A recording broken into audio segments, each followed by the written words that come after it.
김신조 일당은 31명으로 구성된 북한군 특수부대로 박정희 대통령을 암살하기 위해 난파하게 되고, 김신조 일당이 청와대 코앞까지 다가와 대한민국은 한바탕 난리가 나게 됩니다. 이때 김신조 일당을 잡기 위해 간첩 사냥꾼 이진삼 방첩특공대장도 현장에 투입되었는데요. 당시 김신조가 자수하여 조사를 받을 때 이진삼이 투입, 이야기를 나누게 되고, 단 1시간 만에 김신조는 이진삼과 이야기를 나누면서 이진삼을 신뢰하게 됩니다.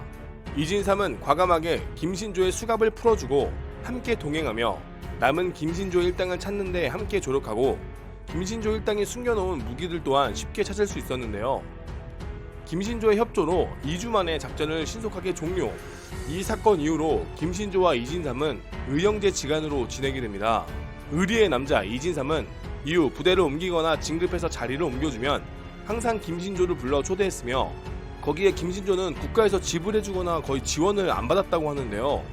이진삼이 직접 취직을 시켜주고 안보 강연을 다닐 수 있게 해 생계를 꾸리게 도와줬으며, 지금까지도 형님 동생 사이로 지내는 김신조와 이진삼은 친형제보다 더한 형님으로 생각하며 우정을 50년 넘게 이어지고 있다고 전해집니다. 소령으로 진급해 8사단 보안부대장, 보안사령부 인사과장으로 근무. 다들 보안사에서 근무하는 것을 부러워했지만 항상 야전부대의 전투군인에 대한 갈망이 있던 이진삼은 보안사령관의 만류에도 불구하고 야전 대대장이 되기로 결심. 8사단 21연대 3대대장으로 영전해 당시 21연대장 노태우를 모시게 되면서 노태우와의 인연이 시작되게 됩니다.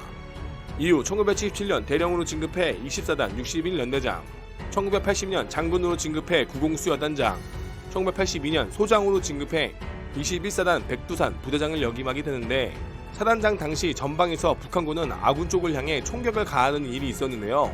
이러한 일이 벌어질 때마다 이진삼 사단장은 내가 책임질 테니까 몇십 배 대응 사격을 하라고 지시, 북한군들의 길을 꺾어놓았고, 북한군은 남조선의 이진삼이는 맨날 전투 준비를 강조해 남조선 장병들을 괴롭히는 최고의 악질 선동분자라며 전방에서 대남 방송을 할 정도였습니다. 사단장 재임 시절 포병부대 부식 차량을 운전하던 운전병이 운전 미숙으로 선탑자 중사가 사망한 사고가 발생. 이에 따라 운전병에게 징역 1년 6개월의 구형을 사단 법무참모가 결재를 받으러 사단장에게 왔고, 이진삼 사단장은 그 운전병이 운전면허를 어디서 땄냐고 묻자 군에서 받았고 3개월뿐이 교육을 받지 않았다라는 이야기를 들은 이진삼은 사단 법무참모에게 징역은 안되고 경고 처분을 해라, 부식을 운반하다 발생한 사고이며 이런 험한 지형에 초보 운전병을 시키면 어쩌냐, 그리고 처벌한다면 그 운전병의 앞날은 어찌 되겠느냐 라고 이야기하며 처벌을 면하게 하고 장래가 창창한 병사에게 인생의 정권자라는 낙인이 찍히지 않게 하라며 지시했습니다. 또한 법무참모에게 귀한 짓 자식들 부모 입장에서 생각을 해라 라고 지시. 법무참모가 사단 전장교에게 대대별 순회 교육을 하며 간부들에게도 교육했고, 이러한 사실을 전해들은 장병들의 부모들은 이진삼 사단장에게 감사의 편지를 보내기도 했다는 전설적인 이야기가 있습니다. 그렇게 22사단장을 역임하던 이진삼에게 1983년 5월 7일 북한군 신중철 대위가 21사단 백두산 부대로 귀순하게 됩니다. 귀순용사 신중철은 기존의 제1, 2, 3땅굴을 제외한 제4땅굴이 이 주변에 있다고 진술. 이진삼 사단장은 21사단 전방에 헬기를 띄워 공중 정찰을 해보니 정말 그 주변에 땅굴을 파는 듯 표적물이 쌓여 있었고, 그때부터 이진삼 장군의 땅굴 집념이 시작되었습니다. 그러나 이 사실을 군단장에게 보고했지만 군단장은 동부전선인 산악지형으로 땅굴을 파기 어렵기 때문에 웃기지 말라며 무시했고, 실제로 당시 1, 2, 3땅굴은 전부 서울로 향하는 방향으로 서측에 있었기 때문에 아무도 이진삼의 땅굴 집념을 믿어주지 않았습니다. 그렇게 이진삼은 21사단 보직을 마무리할 때까지 땅굴에 매진. 이후 정보사령관으로 보직 시에도 신중철과 정보사령부에서 만나면서 땅굴에 대해 이야기하고, 중장으로 진급 당시 전두환 대통령이 특전사령관으로 보내려고 했으나 이진삼은 야전 군단장을 하며 보병, 포병, 공병 등을 지휘하는 정규 작전부대를 가고 싶다. 특히 땅굴을 마무리하지 못한 3군단으로 보내달라고 요청해 이진삼은 3군단장으로 영전. 그렇게 또다시 땅굴 찾기에 매진하게 됩니다.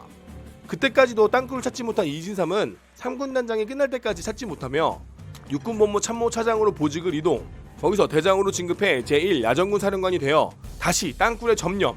결국 1990년 3월 21사단 양구에서 제4땅굴이 발견되면서 약 7년이 넘는 시간의 집념이 빛을 발하는 순간이었습니다. 재미난 일화로 당시 유리 겔라라는 세계적인 초능력자라 불리는 사나이가 있었는데요.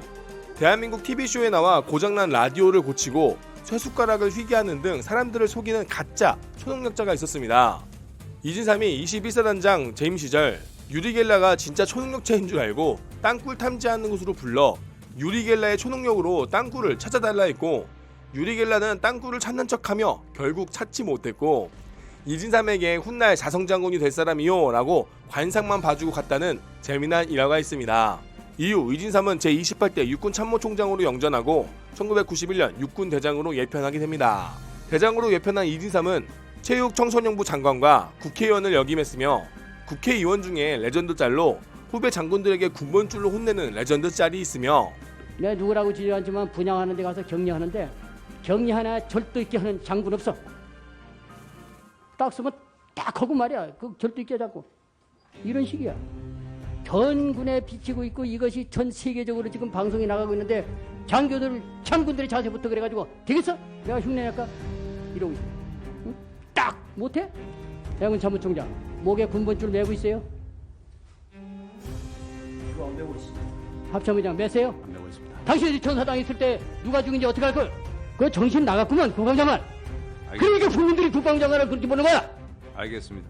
2021년 아덴만 연명작전 관련 국방위원회 간담회에서 김관진 장관이 작전 과정을 상세히 설명했는데, 당시 특수전부대 UDT 요원들의 개인 화기와 보호장비, 최영함의 전자전 장비가 언론에 노출되고 작전을 너무 상세하게 잘 설명해 머리에 그려질 정도로 설명해주는데요. 이진삼 의원은 보고를 받다가 정신 나간 사람 아니냐, 보안 누설을 제대로 하고 있구만 하며 김관진 장관을 혼낸 일화가 있습니다. 나이가 들어도 경례 자세가 철저한 평생 군인 이진삼 장군, 그의 사생활은 내 짧은 인생 숨쉬는 그날까지 영원한 조국을 위해 바치는 것은 오직 목숨뿐이며, 그의 군인과는 임무 완수하지 못하는 군인은 죽을 자격도 없다입니다. 하나회 출신으로 부정적인 평가가 많은 인물이기도 한 이진삼 장군. 하지만 저 노장의 날카로운 경례 자세에서 그가 지금까지 살아온 군인의 마음가짐이 어떠했는지 짐작이 가지 않으시나요? 자신의 소신대로 임무 수행을 하고 조국을 위해 목숨 바쳐 살아온 레전드 군인 이진삼. 과연 지금의 장군들은 얼마나 소신 있고 국가를 위해 목숨을 바치는 군인인가 의문이 듭니다. 다음에도 더 재미난 인물과 역사로 돌아오겠습니다. 긴 영상 시청해주셔서 감사합니다.